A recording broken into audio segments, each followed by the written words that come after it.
Jean-François, cette victoire fait du bien, mais 4-0, je fais un peu mon côté casse-bonbon, elle est quand même très large.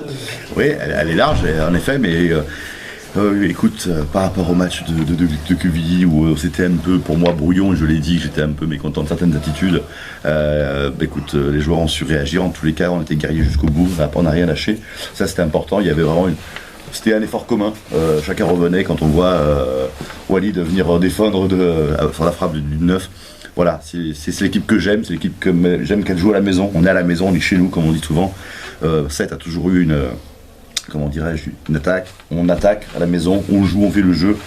Même si c'est pas toujours facile et aisé. Voilà, je crois qu'on doit remonter. Je crois que c'est avril ou mai 2019 pour avoir une défaite à Louis Michel contre Trélissac, il me semble.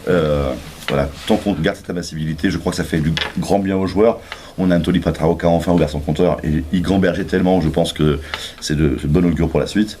Et puis, maintenant, il faut aller au Mans et puis ramener un petit quelque chose. Je pense que maintenant, il faut ramener quelques points de l'extérieur. C'est très important.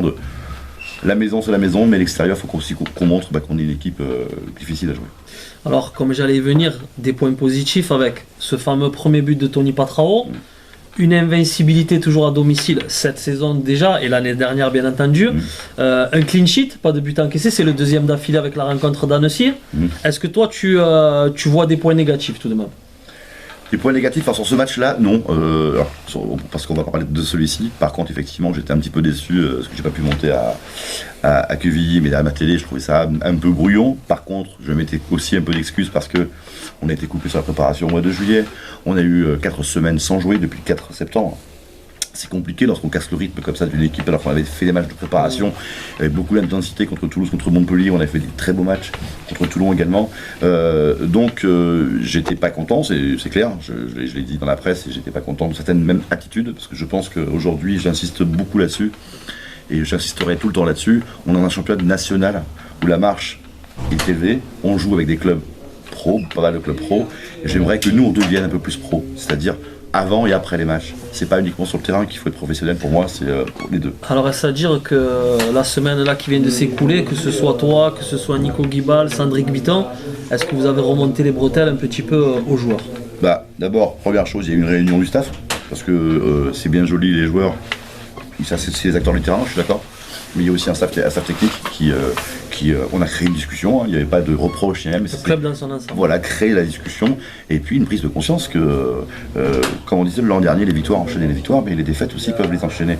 Et je préfère vivre une saison, les joueurs aussi, je pense, entre là peut-être la 6e et la 10e place dans le ventre mou du national, plutôt que de galérer entre guillemets toute une saison en tant que relégable. Donc effectivement, on a après encore 2 matchs en retard, faut pas l'oublier, qui seront pas faciles. Mais voilà, je pense qu'il faut jouer crânement notre chance sur nos qualités et arrêter peut-être de regarder trop ce que c'est en face. Nous, on a nos qualités. On a dans l'effectif de bons joueurs. Il est vrai qu'on a beaucoup remanié l'équipe. Mais et quand on remanie l'équipe, pour que le liant se fasse, ça c'est pas en 5 minutes. Donc on a beaucoup manqué de rythme et d'automatisme sur les premiers matchs. Parce qu'il y a des matchs qu'on peut gagner largement, en tout cas ne pas les perdre comme Saint-Brieuc, Cholet ou Annecy. Ce sont les équipes qui étaient à nos portées. Aujourd'hui, on joue un gros morceau. Boulogne, c'est quand même l'an dernier le 3e championnat, qui malheureusement n'a pas pu jouer son barrage à cause du Covid. Mais c'est une belle équipe qui joue pour la montée, en tout cas. Donc voilà, moi je suis assez fier ce soir des joueurs, de l'encadrement. Tout le monde a su se remettre en question.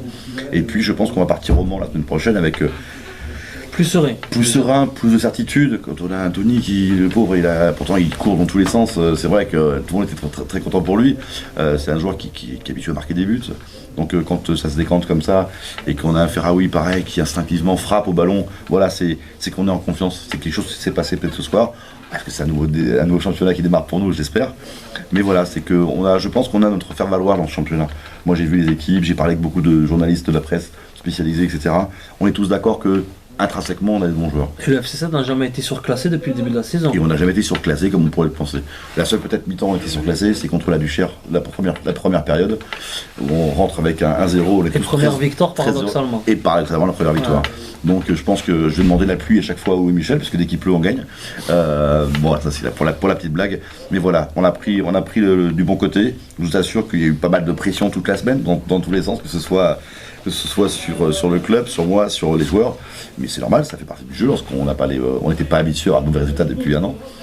Voilà, mais il y a une vraie réaction et là je suis vraiment très très fier d'eux et maintenant ça y est, on sait ce que l'on peut faire, donc il n'y a plus d'excuses, donc il faut au moins on ramène un petit quelque chose. Et pour terminer rapidement, une dernière question, ça n'a rien à voir avec le FC7, tu sais combien ça me tient à cœur, ce match contre avec le Variété. Alors le Variété, par rapport au Covid, tout ça, le Variété est validé, pour l'instant j'ai une jauge de 1000, j'ai demandé une jauge de 5000 effectivement. En tout cas le match, je peux vous l'annoncer, sera diffusé, il y aura une double diffusion France 3 et Bein sur ce match. Il y aura donc on peut plus quasiment revenir en arrière, même si 18 novembre, hein, 18 novembre, tout à fait. On peut plus revenir en arrière, même si on le voulait, à part bien évidemment reconfinement, mais non, tout le monde sera bien là, les joueurs du Mondial 98, enfin Didier Deschamps a confirmé, il y a beaucoup de gens qui ont confirmé. Présence de Didier Deschamps, confirmé. C'est confirmé, parce que la veille il joue à Lyon contre la Suède, et donc il sera présent, c'est même lui qui nous a dit cette date m'arrange.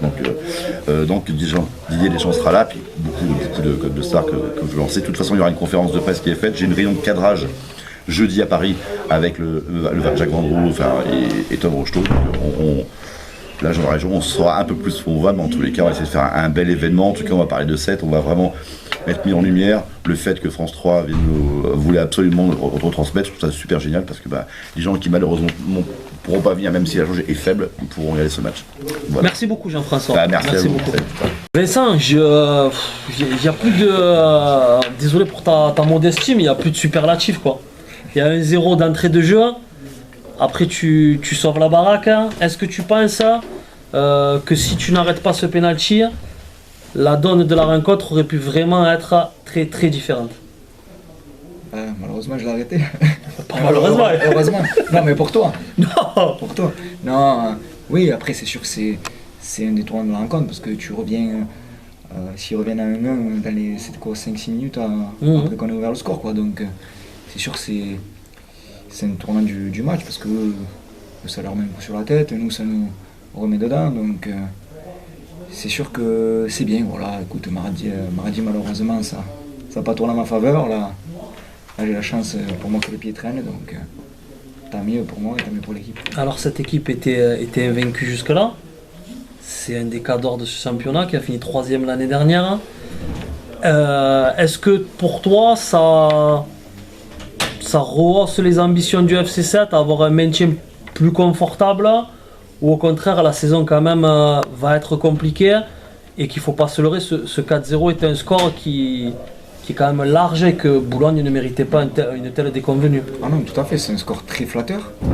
Après pour nous, voilà quoi, on le sait, dès que le mental n'y est pas, on l'a très bien vu mardi, quoi, dès qu'on se voit un peu tranquille, dilettante, patati patata, on voit que ça ne paie pas. Les matchs nationaux, on a été pris à notre propre jeu d'entrée, on l'a vu, ça se joue que sur des détails, donc voilà, ça a été des matchs, on n'a pas été flamboyants ce soir, mais on a crucifié dès qu'il fallait crucifier. On a eu les opportunités, on les a mis. C'est ça, c'est ce qui nous fait défaut depuis le début de la saison, où défensivement, dès qu'on a la moindre brèche, on prend but, et voilà quoi, c'est ce championnat qui veut ça. Après, le maintien déjà, c'est bien. À la maison, il faut prendre les points. C'est à l'extérieur maintenant, il faut qu'on serre un peu plus les coudes. Pareil, avec le même état d'esprit. Et voilà, comme maintenant, sinon il n'y a pas de raison de s'enflammer. Il faut rester focus, travailler journée après journée. On verra bien par la suite. Très bien. Alors, dernière question, plus personnelle. Je vois que plus les années passent, tu es en train de me ressembler niveau chevelure. Qu'est-ce que tu attends pour franchir le pas et te raser le crâne définitivement? Non. Ma femme ne veut pas. Elle veut que je garde ce 4. Non, ça va. Merci Vincent. Merci et bravo. Le FC7 s'impose 4-0 et on peut dire que l'équipe a commencé la rencontre de la meilleure des façons dès la 2e minute avec ce penalty provoqué. Est-ce qu'il y est d'ailleurs? Ouais, quand même, il y a un peu faute, il est en retard. Toi, tu joues bien le jeu aussi, non? Ouais. En fait, je joue bien le jeu, mais il est en retard quand même. Ouais. Cette rencontre, tu l'as senti comment dès le départ? Je trouve qu'on était direct dans le match. Après, le penalty nous a fait du bien. On a un peu subi en fin de première mi-temps, on a un peu subi. Après, à la mi-temps, le coach nous a dit de continuer, on va avoir des occasions. En rentrant en deuxième, déterminés, on a su créer les décalages et ça a marché. Hein. Est-ce qu'après la dernière défaite face à Quevilly-Rouen, il n'y avait pas un surplus de pression sur les épaules des joueurs du FC7 ou pas du tout? Non, pas du tout. Au contraire, le coach nous a dit de jouer. Il n'y a aucune pression à avoir. C'est que le 6e match de la saison. Donc il y en aura encore des matchs. Quand on a joué sans pression, on a su jouer notre jeu. Parce qu'avec les qualités qu'on a dans l'équipe, à Quevilly, on ne l'a pas retrouvé. Donc on a su relever la tête et là, on s'impose 4-0. Est-ce qu'on peut dire pour toi que l'image de cette rencontre, c'est après le but de Tony Patrao, tous les joueurs qui se jettent sur lui, sur le banc de touche, et ça montre en quelque sorte que ce groupe vit bien et également heureux pour lui. Enfin, il a ouvert son compteur but. C'est ça, on était tous contents pour lui parce que ça fait un moment qu'il attend d'ouvrir son compteur. Donc quand il a marqué, vraiment tout le monde était content pour lui. Je pense que c'est le début d'un bon championnat, je pense. Et pour terminer, tu n'étais pas forcément incertain, mais tu avais ressenti une petite gêne, je crois, après Quevilly-Rouen. Ouais. De quoi il en était et comment tu te sens là? J'ai ressenti la gêne avant le match de Quevilly, un peu, en bas de la cuisse. Après là, j'ai fait des soins et il m'a demandé si j'étais OP pour jouer. Ce matin, je me réveille, je suis bien. Et c'est reparti. Ouais. Allez, ouais, je te remercie encore. Merci. Ciao. Tony, maintenant on va te rappeler Patragol ou Tony Gol.